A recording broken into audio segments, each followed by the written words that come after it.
Welcome once again to the Party of One podcast, the actual play RPG podcast where the gaming table is always set for two. I'm your host as always, Jeff Stormer, and this week on the show, I am joined by one of my favorite people in the entire world. I'm joined by Tom Harrison of the Anime Sickos podcast, my actual favorite podcast in the world, for a very special game of Don't Kill a Bird with a Baseball. The year is 2001. The day, March 24th, and you are Randy Johnson, the greatest pitcher of all time. You are 6'10". You are the big unit. And today, you are going to kill a bird with a baseball. That is, unless you can stop it. Don't Kill a Bird with a Baseball is a game where you play a multiversal collection of Randy's Johnson coming together to stop Randy Johnson from killing a bird with a baseball. This game is one of the greatest pitches, pun intended, that I have ever heard. And I think that we went some truly unhinged places with it. I think they're going to love the game that we played. You can find more information about Don't Kill a Bird with a Baseball at ratbastardgames.itch.io or check the show notes for more information.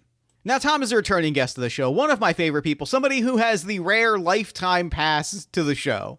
And that is because Tom is one of the hosts of Anime Sickos, a podcast for brain geniuses and the only podcast, a show dedicated to unpacking the four pillars of modern misery: anime, gaming, posting, and jobs. I am lucky enough to have been a guesto on the show twice. One time I sat down with Tom to discuss my favorite movie, Walk Hard, the Dewey Cox story. And the other time I sat down with Tom and Joe to play a game of Time Heist. You can check out both of those episodes at animesickos.com. Now, before we dive in, I am going to come to you with a request today. If you are listening to this episode, if you are a fan of the show, I would like for you to go onto social media and tag one person that you think would be a very sick guest for the show. We're doing a lot of very aggressive outreach to guests who are outside of the sort of usual spaces that we've pulled from in the past. And honestly, guest outreach has a very big role in that. If somebody gets tagged on social media and they say, hey, I'm not on this podcast, but this is a podcast that I like, and I think that you should go on and be a guest, that's opened doors in the past, and I think it could open doors in the future. So that, dear listener, is my one to call to action for you today, is that if there's somebody that you're like, hey, this would be cool to hear them on the show, go tell them to do the show, and then I can follow up and reach out and see what we can make happen. And with all that said, let's go ahead and throw it over to me in the past so that he can get started with the show. Take it past me. Thanks, future me. I gotta tell you, I've had a really fantastic weekend. I've done a lot of wonderful things, and this still might be the highlight of my weekend. I am sitting down with my dear friend and one of, if not my favorite podcaster in the world, Tom Harrison. Tom, thank you so much for sitting down with me once again. Thank you for having me. My pleasure is what the hell? Rewind. Thank you, Jeff. It's a delight to be sitting down with you on the great and illustrious Party of One podcast. You know, I've been on this podcast a few times before, but it never gets old. It's always an incredible experience I look forward to, as though looking forward to winning a prize or perhaps getting paid a beautiful coin. That's, in many ways, Party of One podcast is like a beautiful coin that you get handed to. I guess handed to you by a wonderful dude who is you. This feels great. I feel like I could rip a phone book in half. And also, we've been talking about the game that we are going to be playing today, and it's really got me, pretty fucked up. But before we dive in, why don't you take a moment, let our lovely listeners at home know about what you got going on you want them to know about. If you don't know, I am the guy who does Anime Sickos podcast, which is the podcast that Jeff mentioned just a few seconds ago. It is a podcast that nominally is about the four pillars of modern misery: anime, gaming, posting, and jobs. That is what I pitch, at least. But over the 240-some episodes that we have put out, me and my co-host Joe, it's become clear that what it really is just a container for me and Joe talking about whatever. Now, that might sound very vague and confusing and not really a compelling pitch. And buddy, don't I know how frustrating that is. But if somehow you beat all the odds and give it a try, you will find that the appeal lies in the fact that me and Joe talking is like the most compelling thing in the world. Legitimately and truly. I cannot emphasize and I cannot co-sign that enough. I will shout out that, I think I said this to you last time we recorded, but Anime Sickos is my wife, producer of the show, Jen Frank, who's probably editing this episode. Hi, Jen. It is like our go-to car podcast. So like if we have a long drive where there's going to be like 90 minutes to 2 hours or longer where we're like sitting in the car, it's like just pull up whatever episodes of Anime Sickos have released since the last time we listened to Anime Sickos, and we will just cruise through all of them. Particular episodes for you, the listener, that I will shout out here live. We listened to Hundreds of Beavers is Gaming, Yes. which made us watch Hundreds of Beavers, which has been a real foundational moment in both of our lives. Like, which is both very funny. Like 'cause the thing that I love about Anime Sickos is that you and Joe are incredibly smart and funny and insightful and all of those things at once. And so like hearing you break down Hundreds of Beavers through a lens of, yes, there is a DNA of video games in this, and when you're watching it, you're seeing all these video game moments unfold, is brilliant. And then there is the Podcaster's Bill of Rights, which you recorded with Riley Hopkins, our fellow dear friend. That at many points I was nodding my head and going like, finally someone is speaking for us, and that felt important. Yes. And I have the Chair Company episode set aside because we just finished the Chair Company, and also I need to take a 30-second pause, just go, what the fuck? I know, right? Isn't it great? Oh my god. I watched last night, Jen and I went to the movies, and I watched Rear Window, Hitchcock's great movie, and the whole time in the back of my head I was like, this is the Chair Company. The Chair Company is also this. Chair Company's What If Rear Window was stupid? What if everyone in it was stupid, and the thing he was worried that the mystery he's trying to unravel was stupid? Was that he fell in a chair? Like, it's so funny. Oh god, I'm not gonna go on a tangent. We're not gonna turn this into the Chair episode too, but we truly could. Especially because we have a game in front of us that like I'm real chomping at the bit. Tom, would you like to say the name of the game and talk about and tell us like the title of the game that we're playing today? Jeff, you've given me. Here I was looking at the golden coin in my hand, thinking that I was as lucky as any man could ever be. But now I have been handed a second golden coin, which is the ability to say the name of this game and give the pitch. We're going to be playing Don't Kill a Bird with a Baseball, a Randy Johnson tabletop RPG. Are you aware, listener, that Hall of Fame baseball pitcher Randy Johnson in 2001 during a spring training game did the unthinkable? Threw a baseball pitch, which in its flight to the catcher struck a bird, deleting that bird from existence in a way that, unless you see the video, I guarantee you cannot imagine what it was like. You truly can. The way I would describe it is, imagine in your mind's eye you are playing a video game. And it is like a duck hunt or a like a clicking game where you have birds and you are clicking, and when you click one, it like pops in a little cartoon graphic. Mm-hmm. That's what happened. That just happens in real time. It like he throws it, and then there's just a poof, and you just go, "Oh god, that was a bird." Yeah, it's unbelievable. Anyway. In this game, you are Randy Johnson. You might be thinking this is a 2-player game. Which one of you is going to be Randy Johnson? We are so far past that. Don't worry. We are Randy Johnson. We are all Randy Johnson. We know that in 7 hours, the game will occur where we kill the bird. How do we know? We just know. And we are going to be, much like Guts Berserk, the struggler against fate, an attempt to not kill the bird. We are going into the Randy Johnson verse to gather Randy Johnsons from across the multiverse to gather here in a baseball stadium on March 24th, 2001, and we will collectively stop Randy Johnson from killing a bird with a baseball. Now, I'm looking at the PDF of this game. I knew Randy Johnson was a large fellow. I knew his nickname, iconic nickname, the Big Unit. I'm seeing that he's 6'10", and he like is 6'10". Wow. That's a big unit. If I look at that man, I'm gonna say that man's the big unit. That's for real. You know what? That he sometimes you look at a nickname and you go, oh, that might be ironic. Like maybe he's not actually, but no, this is just a straightforward description of that man's physicality. For real. Now, this is maybe a redundant question, but Tom, what are you most excited about with this game in particular? I'm most excited by the moment where the third Randy Johnson will come in, because I'm sure that I've spun up a Randy on my null notebook. I'm sure you have either, you got the ball rolling at the very least. We got 2 Randy Johnsons coming up. I think that's going to be pretty exciting. But we're going to introduce a third. And that's when, this is what RPGs are all about. You tell a little story, you think you have a handle on it. And then the game says, okay, now wouldn't it be fun if something completely different happened? And that's the moment that's going to be extra delicious. When Randy Johnson number 3, when we thought we had a handle on what it meant to be Randy Johnson, then suddenly we don't.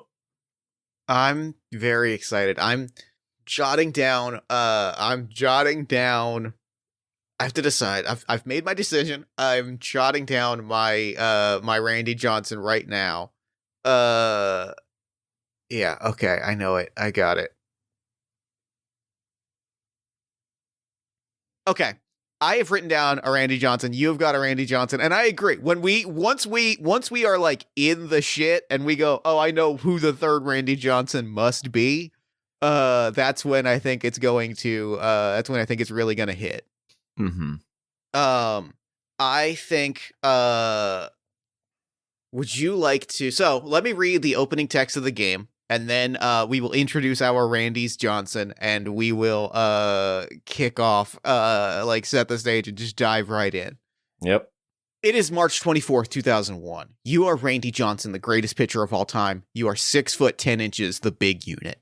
Today, you will kill a bird with a baseball. This event is as inevitable as the 5th Cy Young Award you will receive in 2002. In the dugout of your heart, you know that you will slay a bird with a ball in 7 hours. You have 6 hours before the game begins. An hour after that, you will kill the bird with a ball.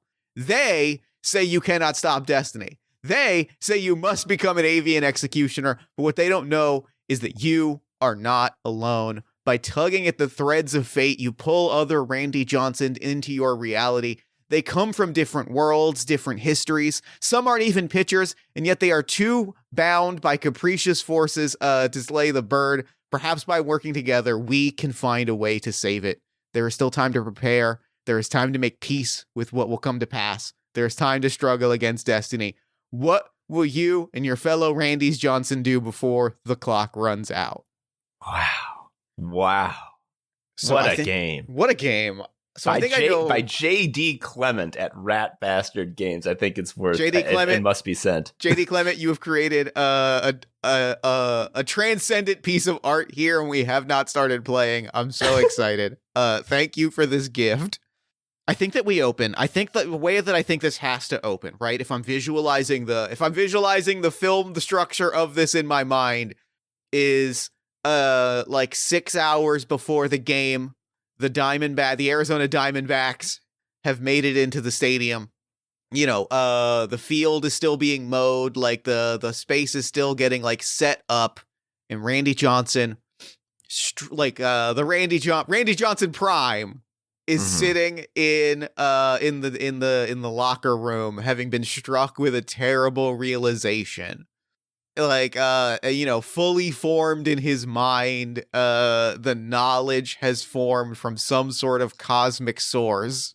Mm-hmm. It's one of those. It's a revelation that cannot be explained and does not follow the laws of rationality. But to deny it, to say no, I must be hallucinating, is so patently absurd that none could try to say that it was a trick of the mind, a fever dream. Its reality is as undeniable as the lockers in front of him. I want to kick this even up a notch further, because I think what we need to see, what is Randy Johnson doing when he is struck by a Christopher Walken Dead Zone style, like, flash forward to the future that will come to pass. Like, what does he touch? What is the activity that he does that brings this moment into his mind's eye? Where does the Dead Zone manifest? I think as a sort of storyteller of a sort, you got to hit him at his weakest moment where he's most vulnerable. I'm saying he's got his little towel on. He's coming from the showers. He's right about to open his locker and put on his baseball's outfit. When it just hit, he knows when you get ready for this game and you go out and start pitching, it's happening. And so, I mean, a shame to happen right after showering, but a cold sweat breaks out. You have to probably shower again. It's disappointing. It feels bad.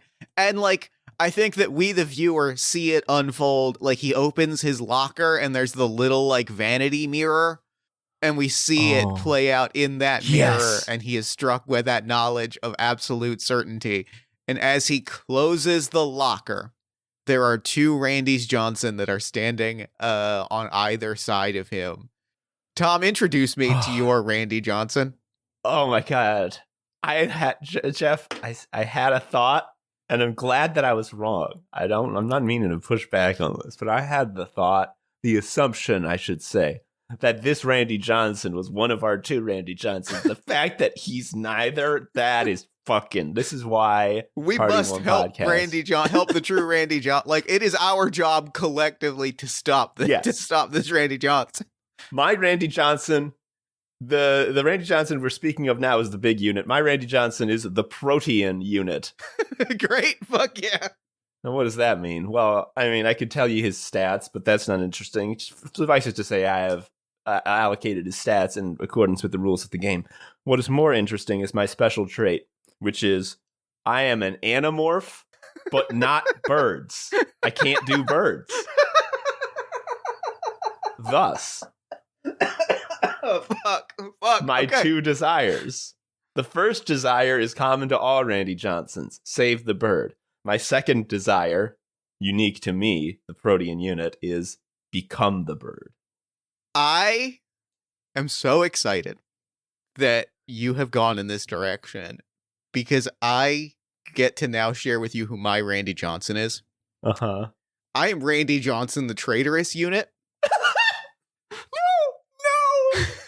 And my special trait is that I am a Birdman. And so mine is that I must save the bird, but also I must redeem myself for the crime that I have committed against my fellow birds. I must earn redemption. I must earn forgiveness.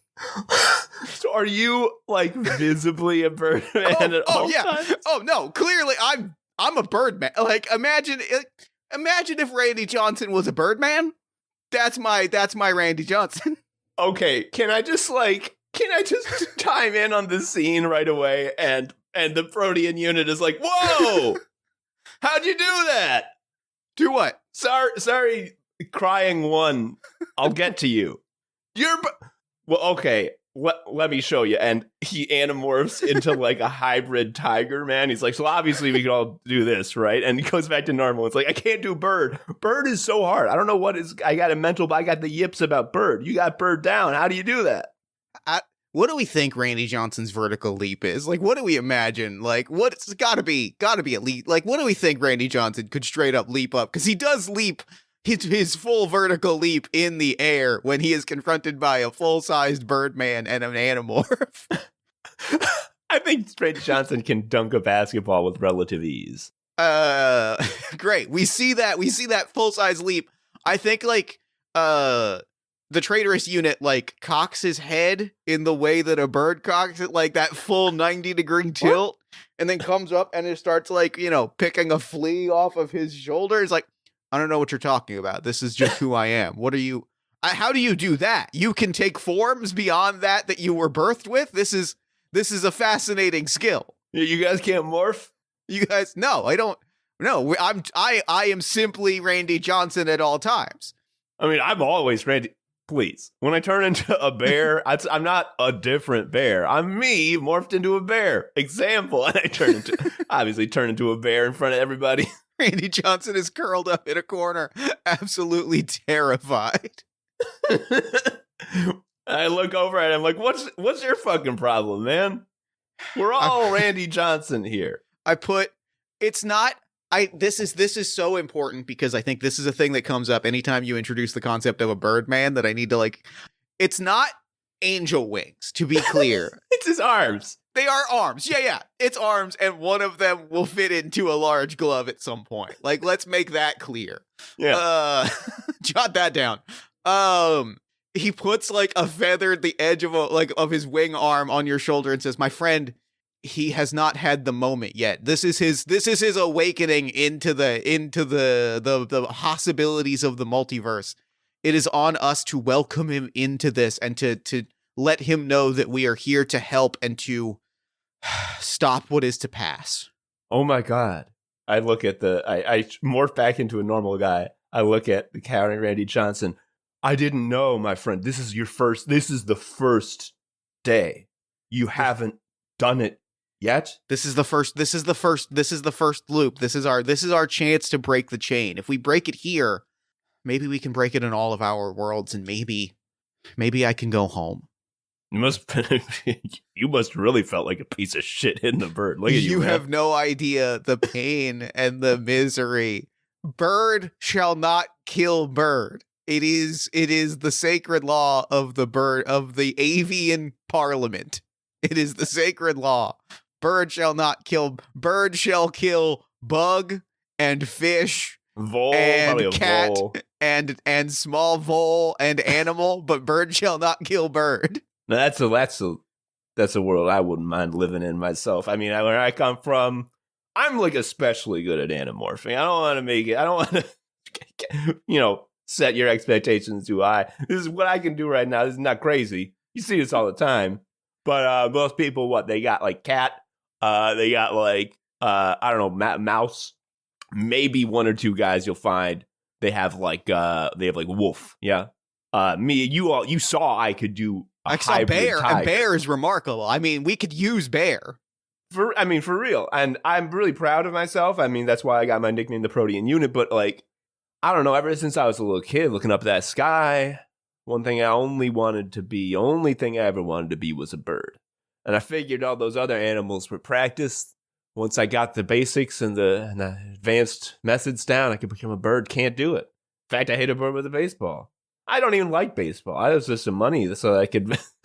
I was just doing that so that I could make money to invest in my bird animorph research. But now, man, it's all sour because of that.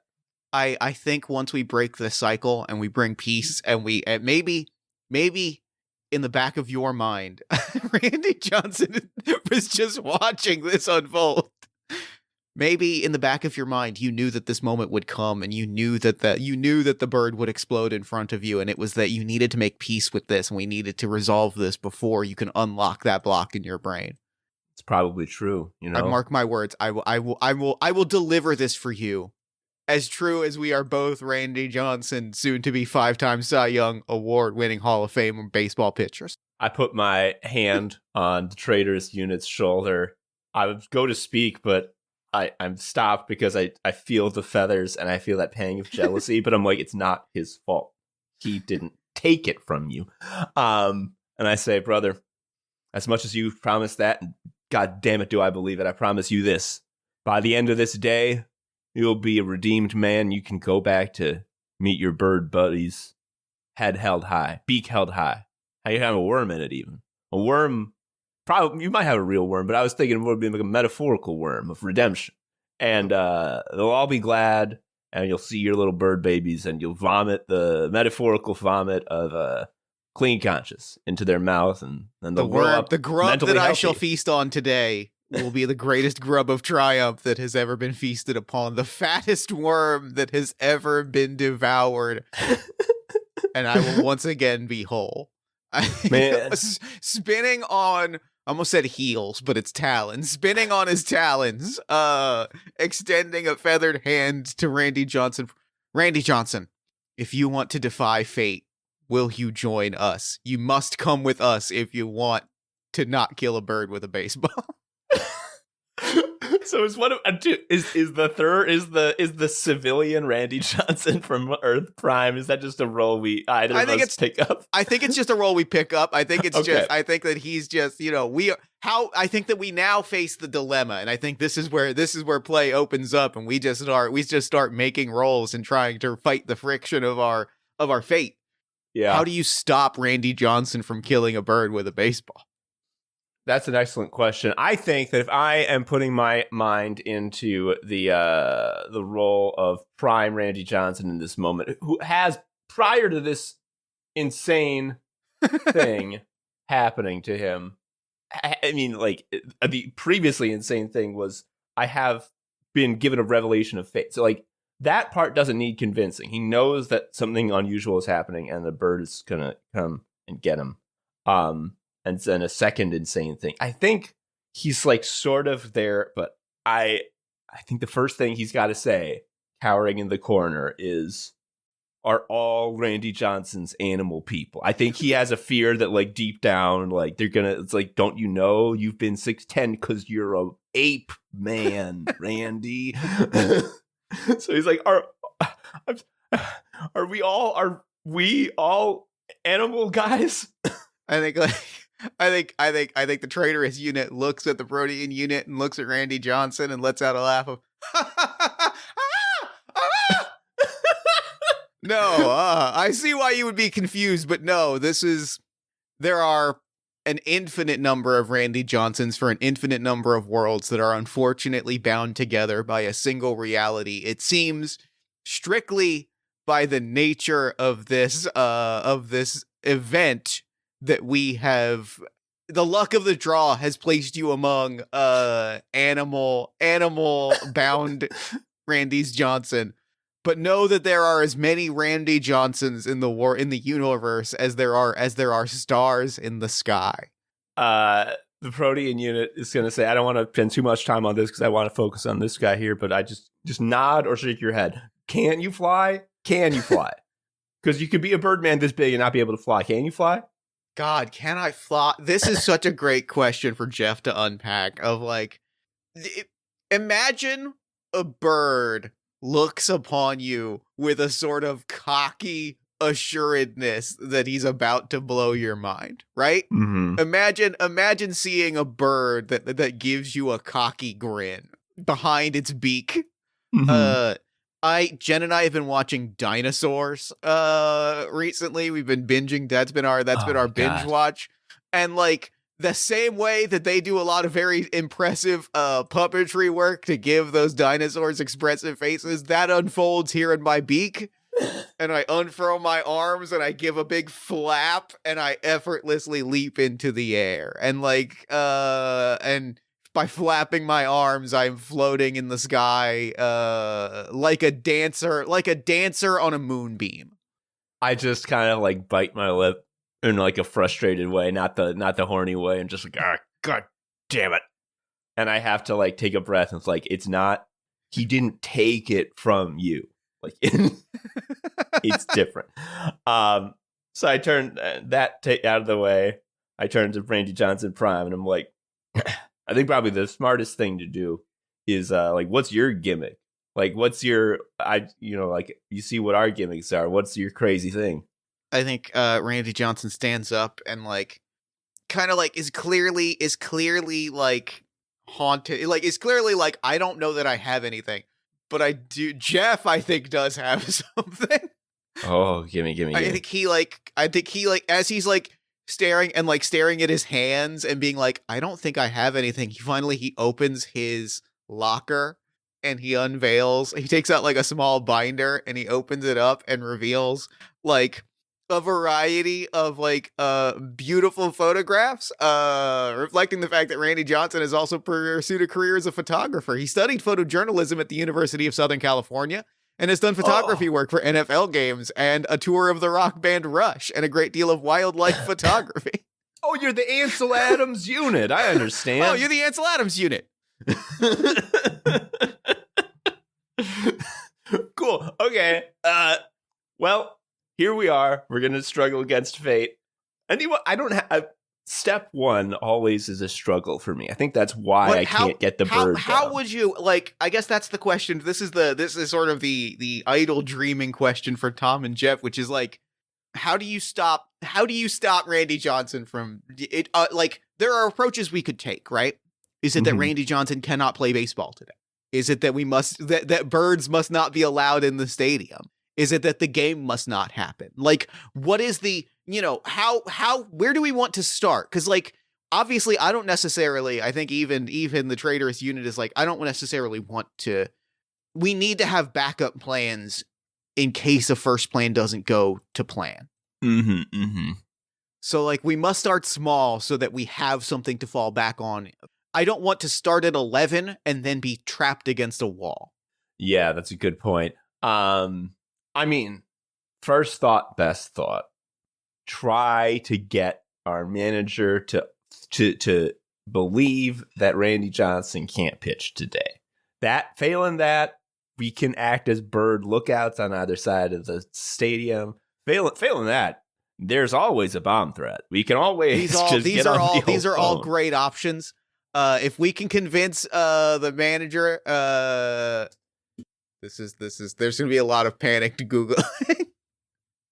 If we can convince Bob Brenly, manager of the 2001 Arizona Diamondbacks, to let Randy Johnson not pitch in the spring training game, then maybe that solves it. Maybe if Randy Johnson doesn't throw out a pitch today, then a bird is not struck. That's a good idea. And I know Bob Bradley from my university was my manager, of course. He is a very reasonable man. He could actually morph into an octopus, which is very rare. It's just that that was the only thing he could. I think that's I think we got to do that. Bob Brentley in my universe was a coward. He was also a chicken, but like that was unrelated to his cowardice. Those were two unrelated facts. That's got to be tough. I mean, even if you're a sort of a progressive-minded person, you have that internalized racism just from growing up in that society. You know, you see a chicken and you think a chicken. You think a chicken. I mean, I'm thinking it right now. And so, I think we need to convince Bob Brentley that Randy Johnson. Yes. Yeah, Randy, okay. Ansel Adams unit, do you think that you could convince, do you feel like you have do you think you have I think Randy Johnson is having such a full meltdown that one of us will have to pretend to be the prime Randy Johnson and get him out of pitching today? I think the Ansel Adams unit, he's like, well, I'm not lying by saying that I'm emotionally unprepared for this game. I mean, it wouldn't even be a gag. Like I can't handle this. I'm having a full blown mental and emotional crisis. I think, yeah, let's do it. All right, great. Let's okay. I'm sitting here staring at the situation. I'm like, yeah, he actually has a pretty good excuse. I think we watch Randy Prime walk into the manager's office, and the Protein unit and the Traitorous unit are like hiding behind a corner and like watching. And Bob Brentley just starts ripping into Randy Johnson. Like, obviously, this is just, you think you're too big of a deal to play in spring training. You think that you're too big of a star to go out there just because this isn't a game that has anything on the line. Like, you are a part of this team. You are a part of the Arizona Diamondbacks, and you are going to go out there and play because no player is larger than the system and is larger than the team. As I'm hearing this and seeing it go poorly, the Protean unit is going to just be like, fuck it. And as I anamorph into a bear and prepare to roll my big stat, I say in my human voice, because I can speak in my human voice in any morph form, but, they don't know that. I say, oh, no, there's a bear in the stadium. I trundle into the office in bear form. I will now roll my big. Yep, you're going to roll big. Roll big when you are using your size to your advantage and doing anything related to bigness. Okay, brother, you're not going to believe this. I have to roll 10 or under. I rolled 11, and there's no chance I'm going to use one of my rerolls on this because I would love for you, Jeff Stormer, to tell me why a bear fucking breaking in to Bob Brentley's office as Randy Johnson is trying to get out of pitching in the spring training game does not move the needle. At that moment, you hear, as you tear into the room, you also hear from the other side of the room, damn right there's a bear in the state, damn right there's a bear in the locker room. And we all recognize the unmistakable voice of Jerry Colangelo, owner and managing general partner of the Arizona Diamondbacks in 2001. Is there a baseball? This is a terrible question. Is there a baseball team called the Bears? There's not. No, there's the Cubs. There's the Cubs. We are putting the Cubs to shame. I am announcing an exciting development. When we go live at opening day in a couple weeks, we will no longer be the Arizona Diamondbacks. And he points to a framed jersey on the wall. The Arizona Desert Bears are the hottest team in Major League Baseball.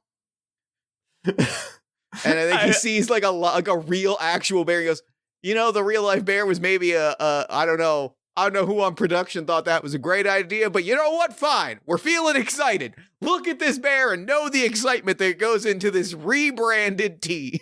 I'm so sort of taken aback by this that I imagine like a cartoon bear sitting on its butt, legs out, like a person sitting down, and I have one arm crossed and the other arm on top of that with my one finger sort of tapping my chin like, huh. I didn't think it would go like this. I think at this point, because I mean, it's not difficult for me to morph, but it is an effort. I just sort of let it relax, and I turn into normal looking Randy Johnson just sitting on the floor, like, huh.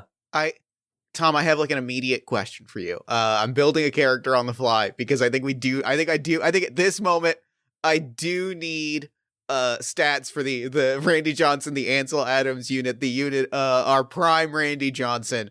We are going to assign these stats in real time and make a character. We have 3 stats in Don't Kill a Bird with a Baseball. We have baseball, which you roll for baseball things, pitching, which you roll to pitch, and big when you roll when big. Our prime Randy Johnson, where do we want to put a 10, an 8, and a 6? I mean, prime Randy Johnson from the world we live in, I gotta say pitching is the 10. Because pitching is the 10. Better. Yep, that feels great. And then maybe baseball 8 and big 6. Yeah. That feels good. I mean, when you got a Birdman and a Protean man, like he feels small. Like this is his bigness has been challenged. Mm-hmm. Great. Because I need to make a roll for a baseball roll for the Ansel Adams unit. Because I think he sees an opportunity here, right? Yeah. That's a 7. That's a success. His friction, which is the degree to which time is going to push against him to kill a bird with a baseball, rears up to 2. But I think he walks out and he goes, hey, whoa. You're telling me you're going to rebrand the team? And he kind of like throws a wink to the both of us. Uh-huh.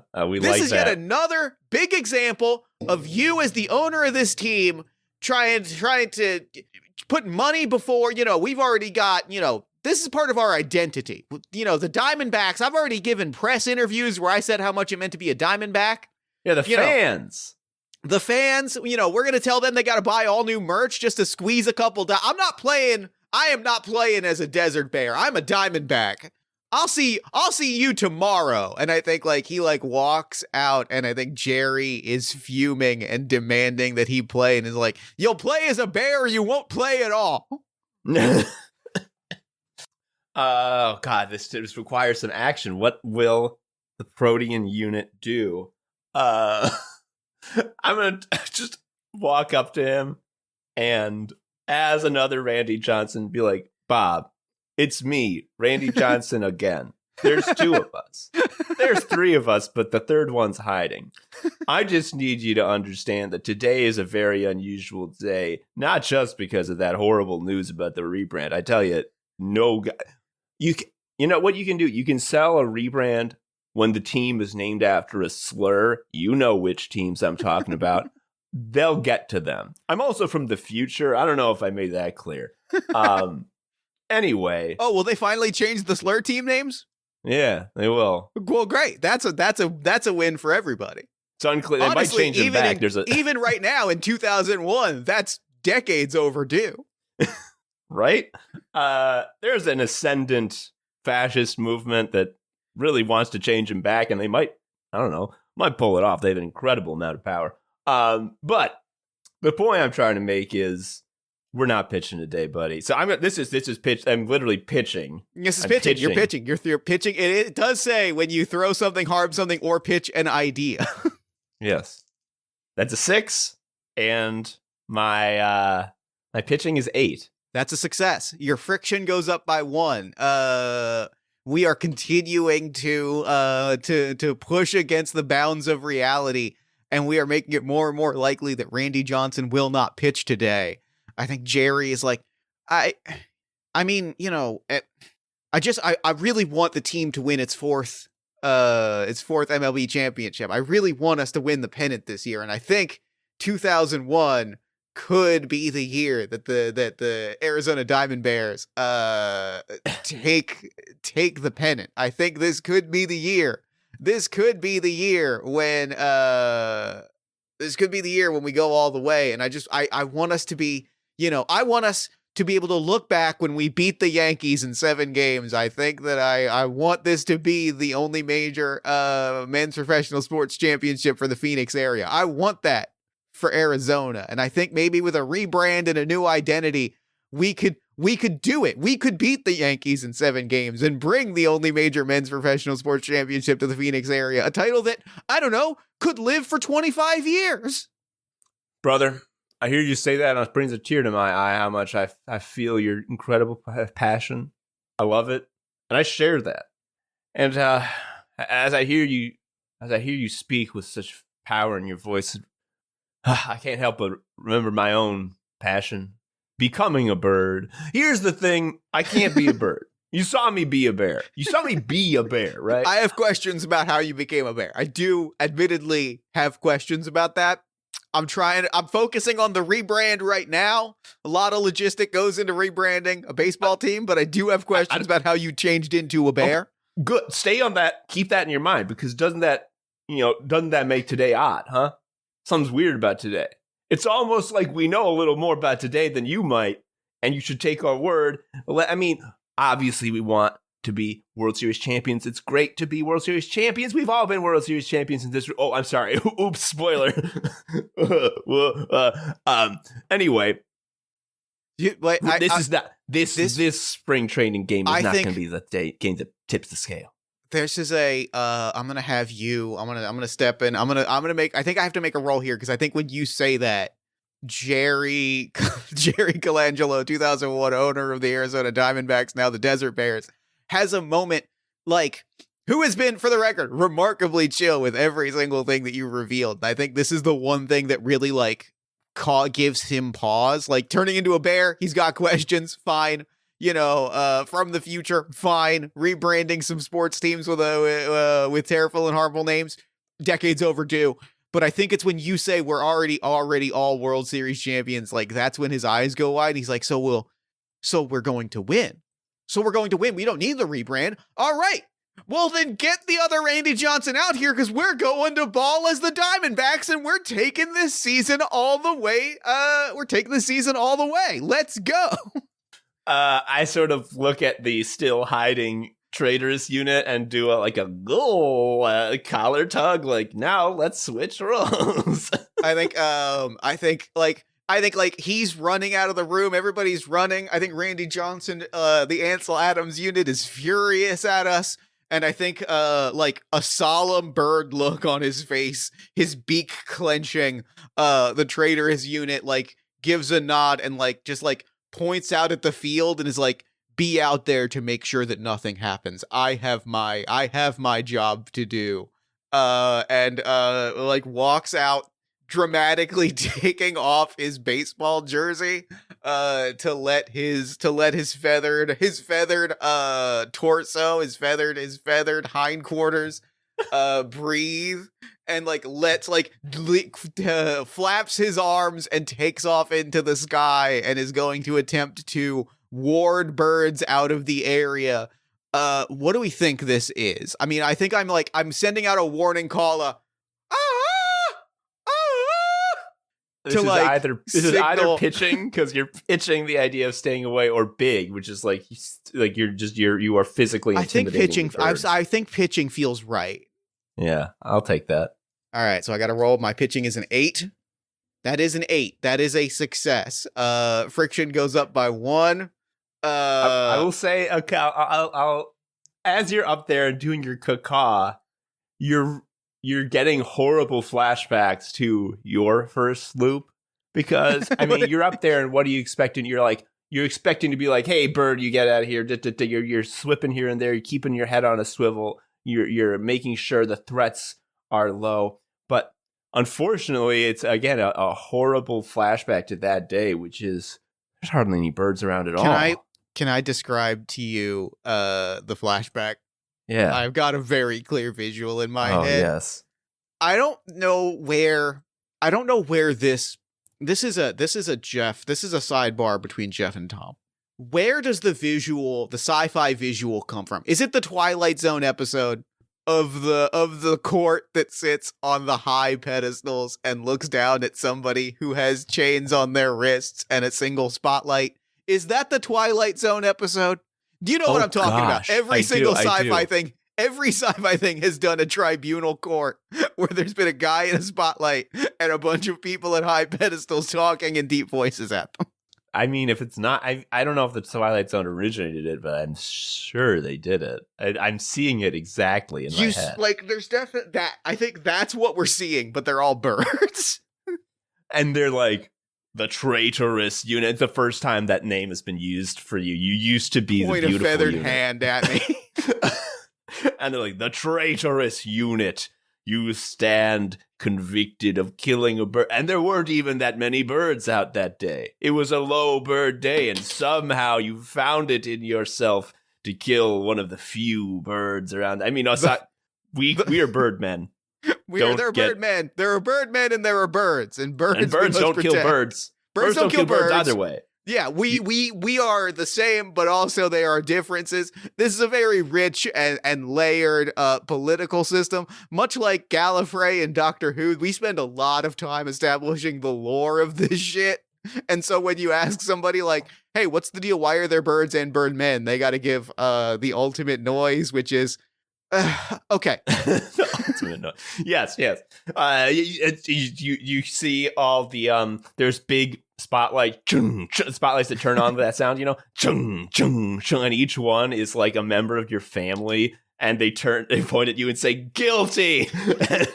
No, I can change it. And I hands still or wings still manacled do like a double axe handle on the bailiff, so I strike him with these big heavy sci-fi chains and I run out of the room, and we see like flashes of a madcap chase sequence, and I'm confronted by the fact that like I've startled the birds that are here, but there are not many birds around. Yeah, and I think like the maybe the confrontation, and maybe we flash back to what the Protean unit is doing and how we are contributing, because now players are on the field, right? Like the play is now happening. I think like we are like at least doing like the warm-ups. We're playing cash. Yeah, we're doing grounders. Everyone just throwing from all the basemen to each other. Fans are starting to show up. We're a few hours before the game. Like tailgating is happening, and I think that the cutaway is that there are not many birds, and I have startled off many of the birds, but there is one bird in particular, the bird, that is unbothered by seemingly any amount of noise, such as a stadium full of people and announcing teams and music and organs and all of the things that might still have the confidence to fly down in front of the field in front of Randy Johnson's baseball. Mm-hmm. Do I, as the Protean unit, get this set? Do I look up and I see you are focusing on one bird? Because like I was hoping there'd be like a lot of birds and you'd get them all away. But like again, that's the irony. It was a bird light day. You'd think it would be on a heavy day of birds. I think you see a lot of them fly away, and there is that initial kind of moment of like, oh my God, he did it. Oh my God, the traitorous unit has gotten his redemption. But now you see that like on one side of the stadium, there is a single bird on a wire, and on the opposite wire on the opposite side, there is a 6'10" Birdman Okay, yeah. perched in exactly the same way. I'm gonna turn to the Ansel Adams unit and I say, try to stall. I don't know, do something. I'm gonna go. I think that's the bird, and I'm gonna turn into a monkey. I'm gonna turn into one of those monkeys at the zoo. That's gibbons. I'm gonna turn into a gibbon, and I'm gonna start climbing up the stadium in an attempt to reach the roof, so that we may do a pincer tactic against this bird. What would that roll be? I think this might be this might be big because you are. I'm going to say this is big specifically because you are fighting against your inherent bigness. Okay. I think this is, unless you think it might be baseball because you are hypothetically running bases. Yeah. I'm running. I'm trying to get to places in the baseball stadium, not on the field. But that feels baseball-y. Also, baseball is my lowest stat, which is more chance of failure, which is more funny. Well, it didn't matter. I rolled a 5. I'm up. All right. I'm up on the roof, and we got the bird. We are incredibly good at stopping Randy Johnson from hitting a bird with a baseball. And so I am up on the roof with you. We're on either side of it, and I say, "Is this the bird?" I give like a solemn nod, and like I think I know what I want to do. I want to throw pitching here. I want to roll pitching here. Mm-hmm. I think I am going to fly at you to knock you off of this wire. And I think, like, as I'm doing this, I kind of give you like a very stern look. Here's my plan. An animal, a predator, has just come on this wire to attack this bird, the bird. You think I'm a normal gibbon? I think I know that you are the protein unit, but like I think we can convince this bird that a predator has come to kill it. Yeah. And that I, as a fellow bird, as a bird man, am earning its trust so that we can have a moment so I can warn it about what is to come. Mm-hmm. Okay. I think that's going to be big. I'm going to roll pitching to try and convince this bird. But that is a 12. Oh, your friction pops off. I'm gonna let it go because I'm already at a friction of 2, and I want to know what a friction of 2 is. A major inconvenience appears between you. For example, a door that should be open is booby-trapped, brakes stop working, more birds appear on the field, you get caught in a big net that the commissioner has made specially just for you. What happens in this moment as I like fly towards you, arms extended, to like knock you off of a wire and earn the trust of this other bird?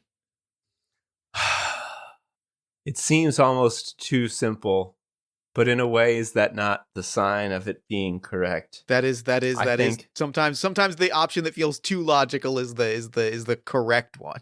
You flying towards this gibbon in an attempt to convince the bird that it is something that it must fly away from, far, far away. But as we are here by the hands of fate, so too does this bird know.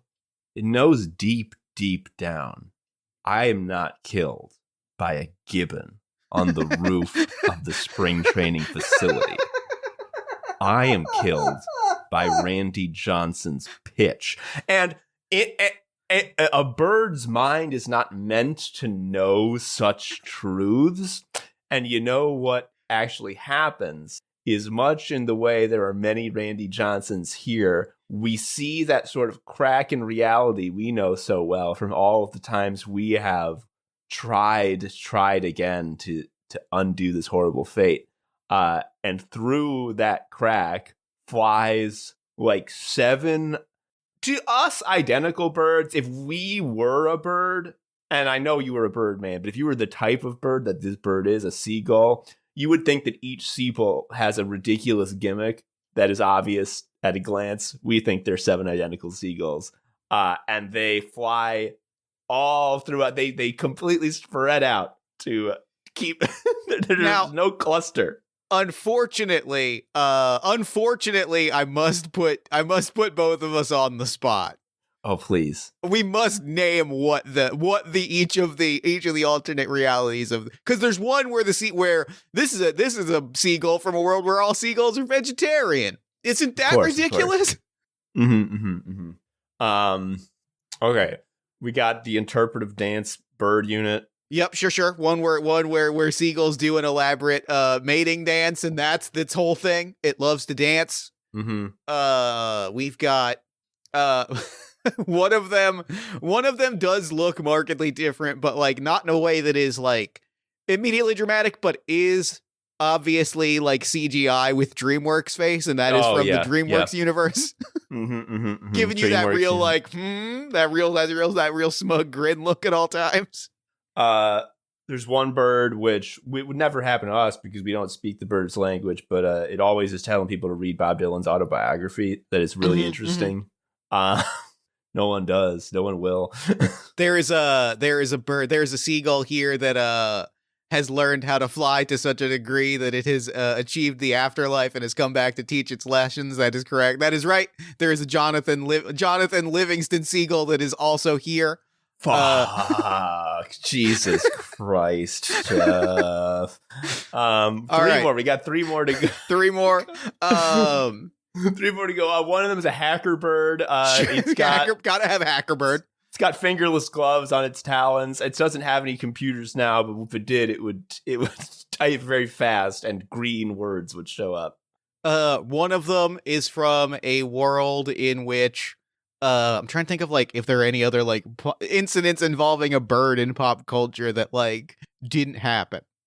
Obviously, this seagull version of the traitorous unit, which is a world in which it was not a goose that flew into Sully's engine. It was a seagull. And so, as long as we're going into worlds where it wasn't a goose, a seagull that hit Fabio on the roller coaster. Yeah, there you go. There you go. We've got our 7. All of these do emerge, and we are now staring down like an into the seagull verse. This sucks, man. I gotta say, it's way worse now. It feels way worse. It escalated in a very big way.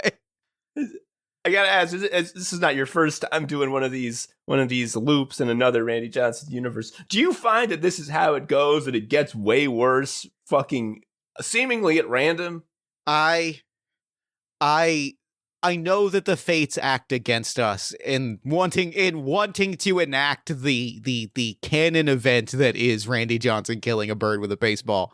I must say this is the first time that we have been faced with an antagonist force, and I think as I'm explaining this, seven multiversal seagulls descend upon me, and I am viciously pecked.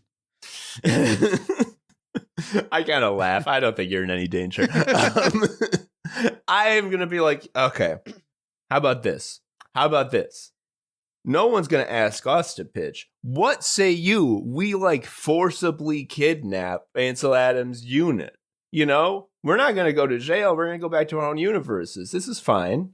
I think like mid-pack, like I point and I'm like, grab him. I think he's like solemnly like, you know, not doing the sort of pitcher jog to the mound, is sort of like solemnly, almost Charlie Brown walking to the mound with a knowledge of late. Like, it's a gallows march is what it is. It is a like, the crowd is in the stand, like the crowd is starting to seat down and the pitcher's heading towards the mound.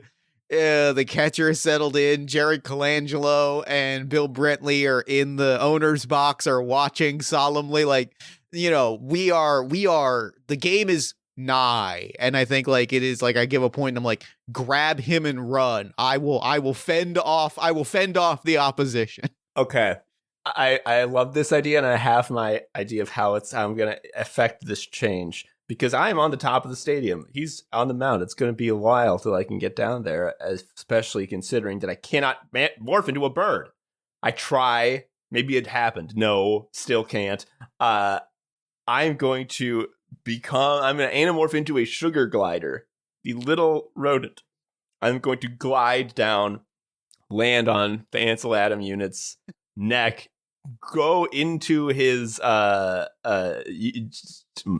inside of his baseball uniform, and sort of like wriggle around in there so that he's all tickly and freaking out and cannot play baseball. What do you think is the role for that? Now, Tom, I don't want to dictate your actions for you, but I did think that you were going in a different direction, and I do want to posit that when you said wriggling inside his, I did think that you were going to say inside of his hat. No. It's, okay. It's just because I knew someone with a sugar glider as a pet, and like you can put them under your shirt and they crawl all over you, and it feels weird. Let's put a pin in a Ratatouille situation and hold on to that if we need it. Yeah. Maybe that's my next thing. But what is my role for what I'm fucking doing here? That feels like what would this is such an interesting. I mean, it's not big because it's not big. Small. You're small. Maybe you're bending the rules, right? Like you are. This feels like I think no, actually, I'm gonna call this pitching because like what I think the challenge is like to get into his shirt. Like this is gliding, piloting. You are pitching your body in a very real way. Yes, especially because you're a sugar glider. You're not flying. You are gliding, which means you are pointing in a direction and sort of heave-hoing.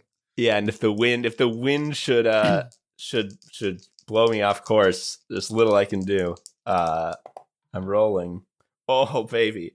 Oh yes. Oh Jeff, strap in. You got some stuff to say. Okay. Here's why. I fucking failed. I got an 11. Okay. I'm gonna. Oh, hold up. Wait until you hear this. Yep. I got 3 friction. So a minor danger must, as a result of this, show up to threaten or harm us. For example, a mugger, the cops, a flash flood. You are forced onto the diamond by angry teammates. A minor danger, not inconvenience, danger is the result of this. Well, then I am taking what I just suggested to you and positing it not as a plan for you, but as an antagonistic force, which is Randy Johnson starts like scratching and flailing, at which point he then like freezes. Mm-hmm. And like he freezes and gets into a pitcher position. And like you can tell you're irritating his body, but like his body isn't reacting, and there's almost like he's pulling against his own body. And that's when you see out from the edge of his baseball helmet, his pitcher's cap, a tiny mouse's tail. This entire and we see a series of flashes. An entire story has played out over the course of this movie that we've been watching. While we've been doing this bullshit on the roof, there has been a mouse. There has been a mouse this entire time. His entire life, he has lived in this stadium, and he has dreamed of baseball. We have watched this mouse dream of playing baseball. And on the day when Randy Johnson walked out and said he will not play for the Desert Bears, this mouse said, I cannot allow this soon-to-be MVP, this soon-to-be Hall of Famer, to miss a game and maybe put his career in jeopardy. I alone, as this plucky young mouse, can save the game of baseball by climbing into Randy Johnson's hat and controlling his body. We see all of this has played out like it's the thing where you watch back a bunch of scenes and then they do a zoom in. Jeff, can I? Yes. And the mouse has been watching the whole time. Can I add one more twist? Yes. This isn't just a mouse. This is the striving unit. Randy Johnson from a universe where everyone is mice. And he was the only Randy Johnson in the multiverse who did not kill the bird because mices are too small to play baseball. It's he's sort of an evil Randy Johnson who wants to kill the bird. We've introduced an antagonistic Randy Johnson whose sole desire is to feel the blood and see the explosion. Is this not exactly what we predicted when the third Randy Johnson appears? We thought we had a handle on it meant to be Randy Johnson, but sometimes it's a mouse who wants to kill the bird. He wants to kill the bird. Yeah, so each of us now are staring down an antagonistic force. I am staring down a multiversal squad of seagulls. You are face to face underneath the Ansel Adams unit's hat with the striving unit, the evil Randy Johnson who wants to kill a bird with a baseball. I say to the striving unit, like, you are so fucking lucky I can't turn into a bird, or I would like fly down and get you. So what is this, man? That is because you are weak, and you will face reality, and I will achieve my destiny. A bird is going to die today. Oh my god! What do you get? What are you doing up on the roof with these seven? I think seven I am. seagulls? I think I'm going to. I'm gonna call to roll pitching.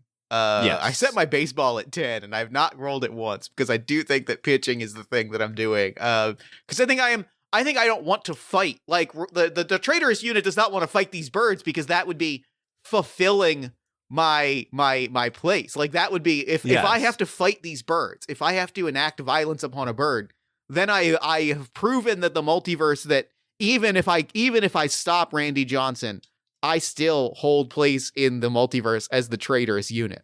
I must reason with these birds. I must let them understand that like I and that we together can find a reality in which neither of our fates are locked in, and that we are not bound by these canon events. We are not bound by the multiversal logic, and that like I want to work with them because I am one. I am one with them while also being one with the Randy Johnson.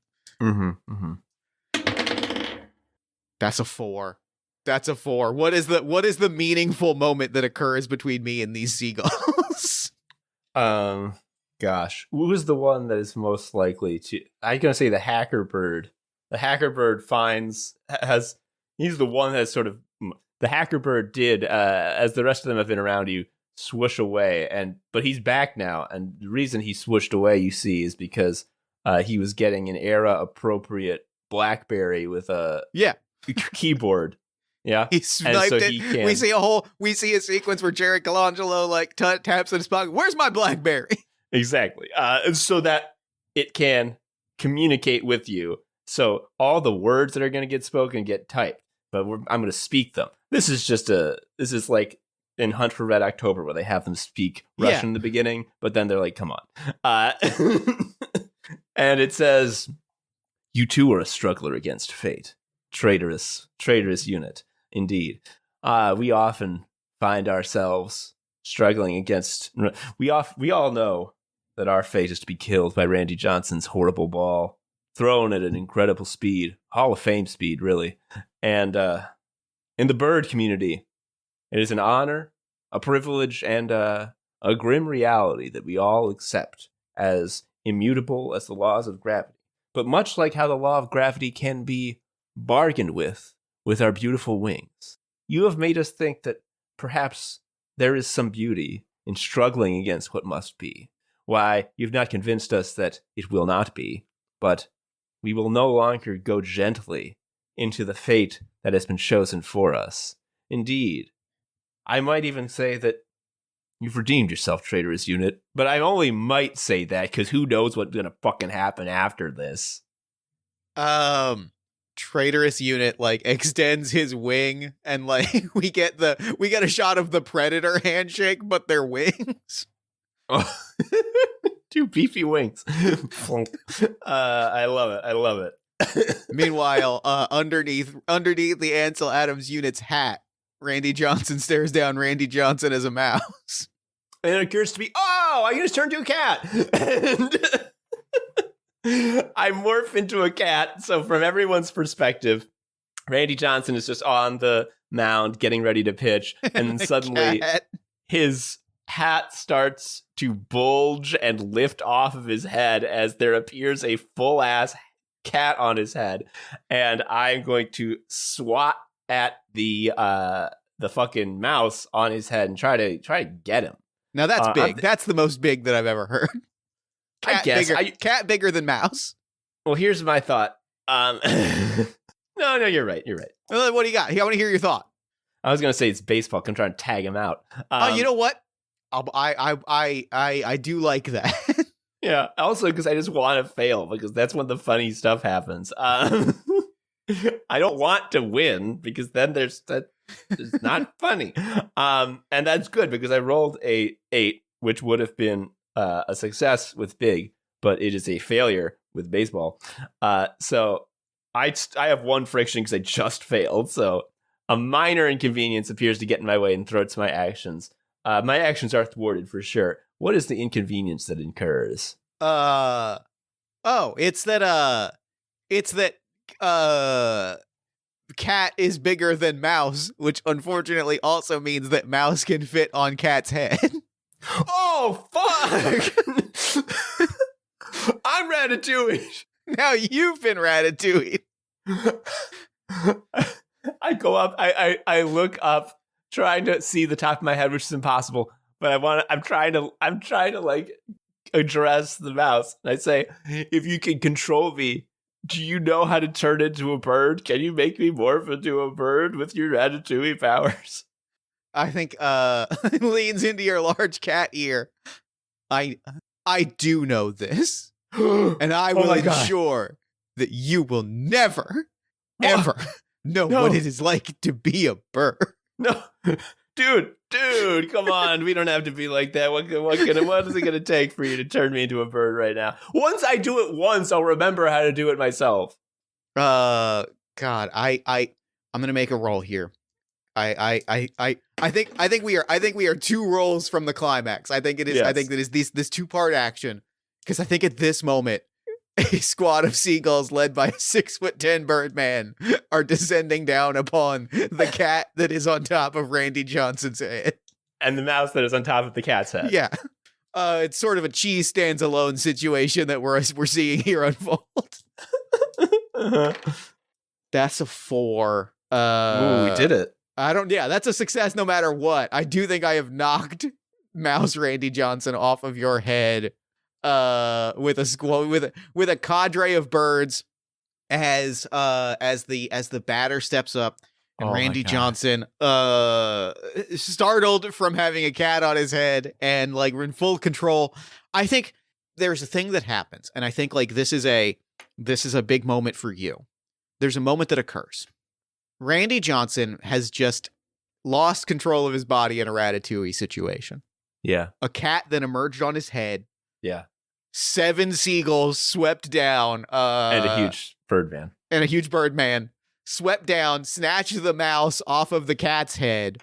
The seagulls have pulled that mouse away, and we might never see what happens to that mouse. It's not going to be great. Can I interrupt what you're doing? Because I think that the Protean unit, seeing this, would go like, no, it's my only chance. It's the only chance I have. And I would jump at the birds to get the mouse back. You know what? Then great. I think this is a big for sure. Yeah. I got a 10. I matched it. I think what happens here, because I want to set you up for this moment, because I think this is the moment the entire story has been building towards. I mean, if it's what you think, I mean, obviously, as soon as I started, I hoped this would be what would happen. I think it is Mouse Randy Johnson in his dying breath, puts a hand on your shoulder. You always knew. You must simply allow yourself. Oh my God. You simply must look past the yips.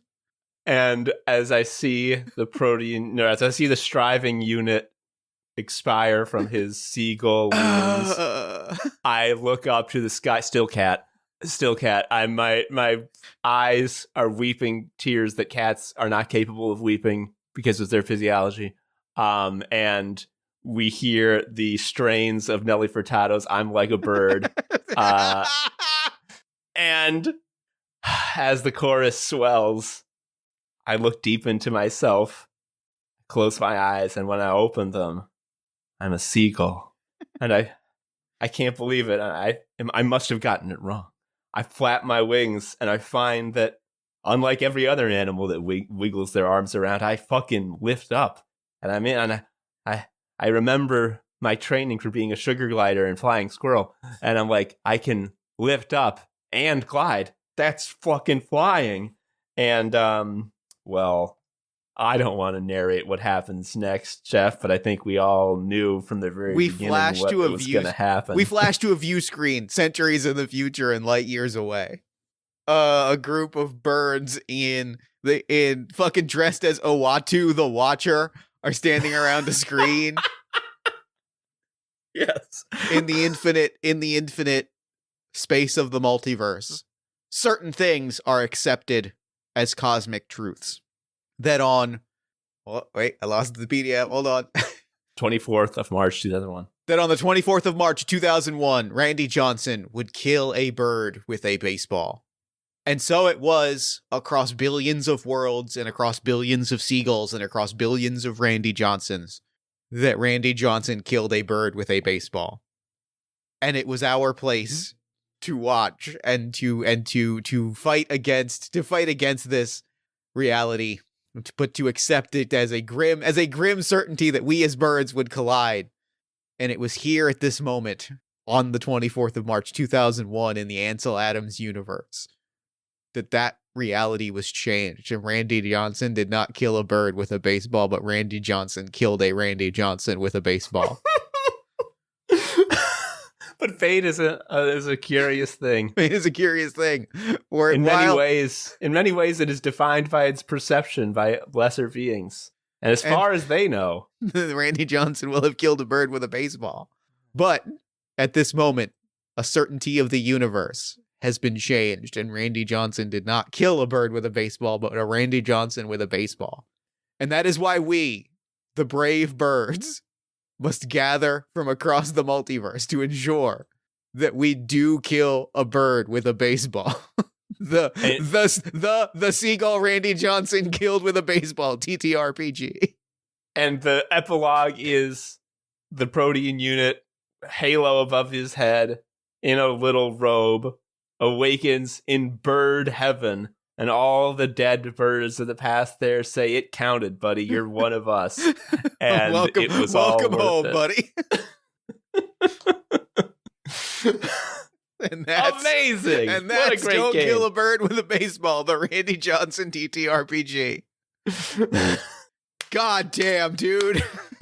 Woo! What fun. I like it. Tom, what was your favorite moment from play? It was the moment where, like I said, as soon as I wrote down that he can't become a bird and wants to become a bird, I'm like, the ending's got to be he becomes a bird and then he is the bird. Yeah. But I'm like, I'm not going to railroad it. That would be nice. But you always have to have a thing you want to do in these games, but like not be precious about it. It's just the thing that pushes you forward, and you might find your push forward into something new and even more interesting. When I realized, as soon as I said, like, can you ratatouille me to do the thing in my body that makes me be a bird, I'm just like, oh my God. And we're right at the end, and I'm on the mound. Fuck. It's so good. All of the pieces worked out so well. I think for me, the thing that, like, I was certain there's a thing that happens whenever you have like a comedic bit that is like built around like a phrase or a like an absurd thing that you think at a certain point like the joke will stop hitting so that you can move past it. Mm-hmm. The phrase "killed a bird with a baseball" never stopped like every single time we would construct a device that led us back to I have killed a bird with a baseball. Yep. It made me laugh. Like it really it got me every time we would build like a construct and then say oh, I guess and then go and then end back at because Randy Johnson's gonna kill a bird with a baseball. Got me every single time. Same, but also in addition, the blank unit construction.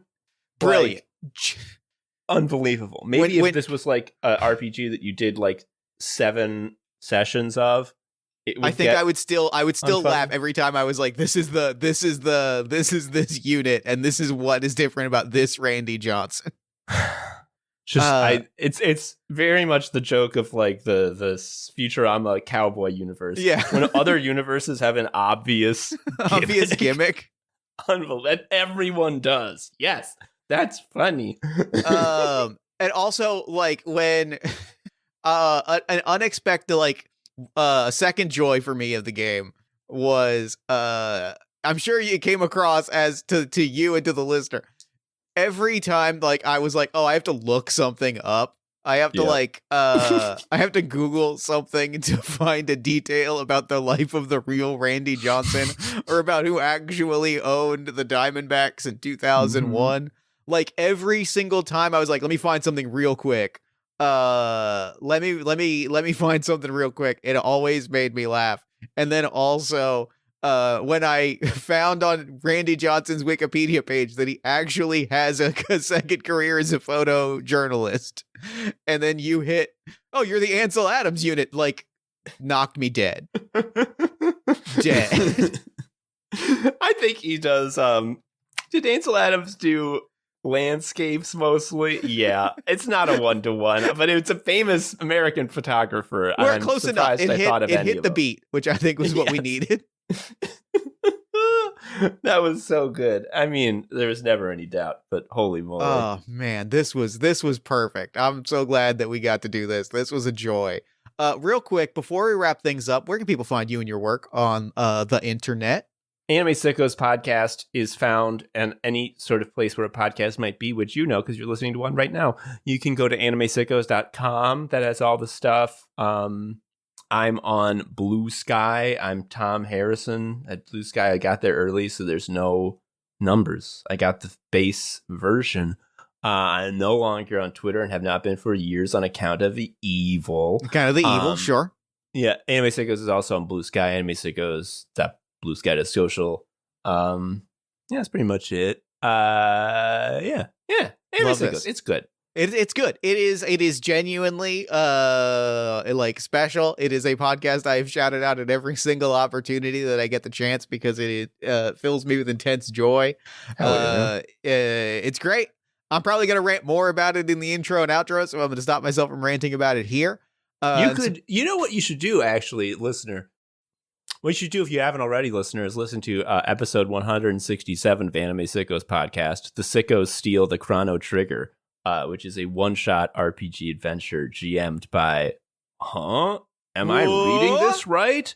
Jeff Stormer of the Party of One podcast. Well, it has to be your only appearance. There's no way that you were also on Anime Sickos for episode 231, the Walk Hard episode, where we watch the great comedy classic Walk Hard, starring John C. Reilly. Incredible. Yeah, go listen to those episodes. They are phenomenal. I will link them in the show notes. This was such a joy. I'm absolutely beaming. And for now, I'm going to throw it over to me in the future so that he can wrap up with the show. Take a future me. Thanks, past me. And thanks again to Tom for coming on to the show.